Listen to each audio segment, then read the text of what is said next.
दोस्तों, अर्थ के ऊपर लाखों प्रकार के एनिमल्स एंड प्लांट्स पाए जाते हैं। इनमें से कोई पानी में तैरना जानता है तो कोई पेड़ पर चढ़ना। कुछ प्लांट्स छूने से सिकुड़ जाते हैं तो कुछ रोज केवल 10 बजे ही खिलते हैं। हर लिविंग बीइंग में एक तरह की सेंसिटिविटी होती है जिन्हें हम सेंसेस यानी कि इंद्रियां कहते हैं। इंद्रियों का स्वामी यानी कि दिमाग दुनिया का सबसे शक्तिशाली मशीन है। हम इंसानों के पास भी 5 सेंसेस और एक ब्रेन होता है। आज के वीडियो में हम ह्यूमन ब्रेन की कैपेसिटी और यूटिलाइजेशन यानी कि क्षमता और सामर्थ्य के बारे में समझेंगे और साथ ही ये जानने की कोशिश करेंगे कि क्या ह्यूमन अपने ब्रेन का केवल 10% हिस्सा ही इस्तेमाल कर पाता है। नमस्कार दोस्तों, आप सभी का हमारे यूट्यूब चैनल में स्वागत है। उम्मीद करते हैं कि आपको हमारी ये वीडियो पसंद आएगी और अगर आपको ये वीडियो पसंद आए तो लाइक करें, अपने दोस्तों और परिवार के साथ शेयर करें और हमें सब्सक्राइब करना बिल्कुल ना भूलें। तो चलिए अब शुरू करते हैं। साइंस की माने तो इंसान भी एक प्रकार का जानवर ही है, पर इंसान का दिमाग सभी जानवर से काफी ज्यादा डेवलप्ड है। ह्यूमन ब्रेन का इवोल्यूशन एक बहुत ही लंबी प्रक्रिया से होकर गुजरा है। ह्यूमंस और एनिमल्स के बीच का सबसे करीबी रिलेटिव एप्स है।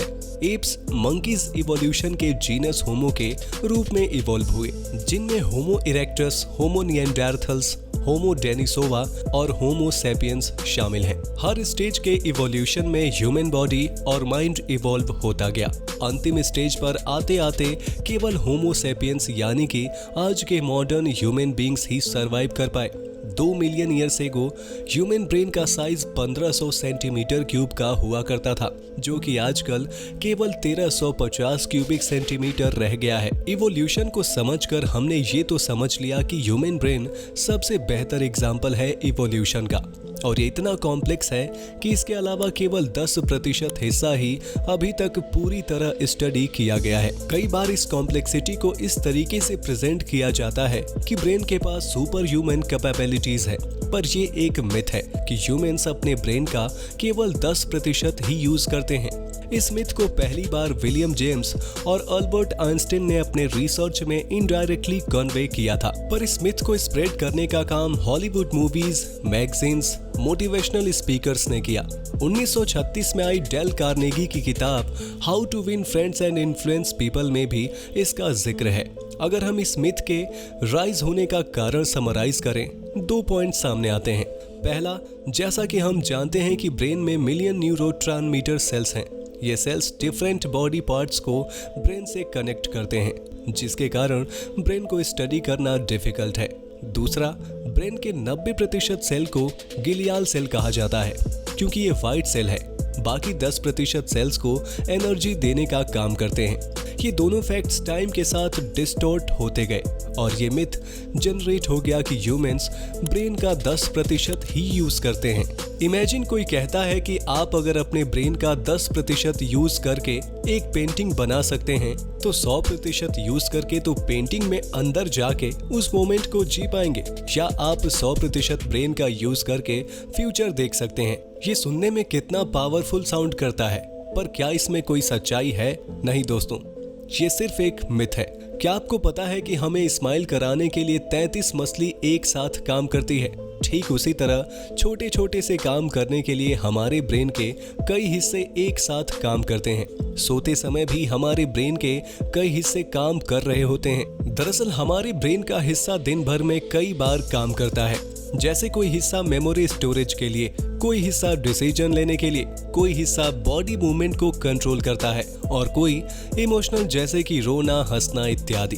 इस तरीके से दिन भर में लगभग ब्रेन का हर हिस्सा काम कर रहा होता है। ये जरूरी है कि ब्रेन का हर हिस्सा एक समय पर एक साथ पूरी तरीके से काम नहीं कर रहा हो। तो अगर मिथ को इस नजरिए से देखें तो ये बात आधा सच भी है कि ह्यूमन ब्रेन का हर हिस्सा एक साथ हर समय काम नहीं करता रहता है। बायोलॉजिस्ट का मानना है कि अगर हमें नॉर्मल लाइफ के लिए ब्रेन के केवल 10% हिस्से की जरूरत होती है तो इवोल्यूशन के प्रोसेस में हमारा ब्रेन इतना बड़ा कभी नहीं होता। अगर ऐसा होता तो माइनर ब्रेन इंजरीज के इफेक्ट इतना डेविस्टेटिंग नहीं होता जितना आमतौर पर होता है। जैसे अपेंडिक्स को ऑपरेट करके निकाल दिया जाता है, वैसे ही इंजरीज होने पर हमारे ब्रेन के उन हिस्सों को ऑपरेट करके निकाल देना चाहिए। आप सोच रहे होंगे कि ये मिथ को पॉपुलर करने में सबसे ज्यादा फायदा किसका है। हालांकि सच्चाई तो ये है कि 10% उपयोग का मिथ लोगों को आकर्षक लगता है, क्योंकि कुछ लोग इसे ह्यूमन कैपेसिटी के रूप में देखते हैं। लोगों का मानना है कि हम अलग अलग लैंग्वेजेस, म्यूजिकल इंस्ट्रूमेंट, स्पोर्ट्स और बहुत कुछ सीख सकते हैं, लेकिन सच्चाई ये है कि हम में से हर कोई ऐसा नहीं कर सकता।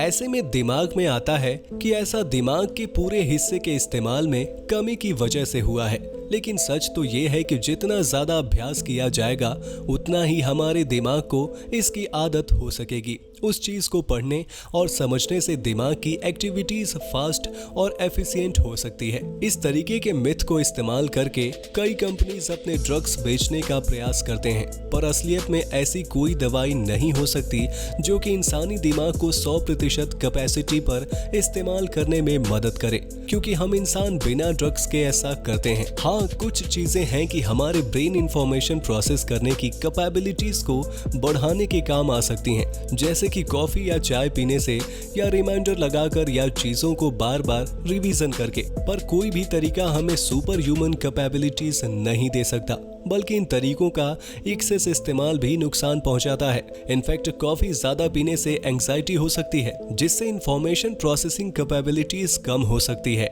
हालांकि कुछ एक्सरसाइज हैं जो ब्रेन को बेहतर और तेज से फंक्शन करने के लिए बहुत ज्यादा कारगर साबित होते हैं, जैसे कि reading books, solving arithmetic problems. ये दोनों चीजें कुछ लोगों को काफी बोरिंग लग सकती हैं, पर ये बहुत ज्यादा कारगर साबित होती हैं। हालांकि एक तीसरा सबसे आसान तरीका भी है, that is being generous and helpful. Kind hearted होना भी हमारे ब्रेन को बेहतर एफिशिएंसी के साथ काम करने में मदद करता है। हमने ये तो समझा कि हम अपने ब्रेन का 10% नहीं बल्कि 100% यूज करते हैं, पर इस बात को समझना जरूरी है कि ये मिथ आम लोगों के बीच क्यों इतना एक्सेप्टेड है। दोस्तों, हम सब बचपन में जब सुबह बारिश होती थी तब बारिश के कारण स्कूल ना जाने का बहाना बनाया करते थे ना, या कभी बीमार पड़ने को एग्जाम में कम नंबर आने का रीजन तो बताया ही होगा। बस कुछ ऐसा ही रीजन था इस मिथ के भी पॉपुलैरिटी का। ऐसी बहुत सी चीजें हैं जो इंसान उम्र और तजुर्बे के साथ सीखता है, पर आज तो कैपिटलिस्ट सोसाइटी में हर किसी को सब कुछ हासिल करने की जल्दी होती है। इसी का फायदा उठाकर multivitamin companies, powder drinks companies हमारे ब्रेन को बेहतर फंक्शन कराने का दावा करते हैं। आज के दौर में कई कंपनीज 1 मंथ से लेकर 2 से 3 साल तक के बच्चों के लिए नई नई स्कीम प्रेजेंट करते हैं। उनका कहना होता है कि चूंकि हमने फलाना ड्रिंक नहीं पिया है, इसलिए हम एग्जाम में अच्छा नहीं कर पाए। विटामिन और मिनरल्स की कमी से हमें परेशानियां हो सकती हैं, पर इसे जनरलाइज करके एक मिथ फैलाना गलत है। ये मिथ इतना पॉपुलर है कि अमेरिका में 2 आउट ऑफ 3 लोग इसे सच मानते हैं। इस मिथ को तोड़ने के लिए हम कई तरह के टेस्ट कर सकते हैं। मॉडर्न डे साइंस में ऐसा कई टेस्ट है जो ये साबित करता है कि ह्यूमन ब्रेन 10% नहीं बल्कि 100% फंक्शन करता है। Computed tomography, magnetic resonance imaging, piston emission tomography, single proton emission scans and electroencephalogram, ये सभी टेस्ट ये साबित करते हैं कि हमारे ब्रेन का हर हिस्सा काम करता है और एक समय पर कई बार सारे हिस्से भी काम करते हैं। एक्सीडेंट्स के दौरान सर में इंजर्ड लोगों पर किए गए एक्सपेरिमेंट में ये भी पाया गया कि छोटी से छोटी वेन्स और ग्लैंड्स में माइनर डैमेज भी इंसान को permanent memory loss, short term memory loss, change of personality, locomotive problems कर सकती है, जिससे ये साबित होता है कि ह्यूमंस अपने ब्रेन का 100% इस्तेमाल करते हैं। उम्मीद है आपको ये वीडियो पसंद आई होगी। Please like, share your thoughts in comment section and don't forget to subscribe, because हम फ्यूचर में आपके लिए ऐसे ही इंटरेस्टिंग वीडियोस लाते रहेंगे। वीडियोस देखने के लिए शुक्रिया।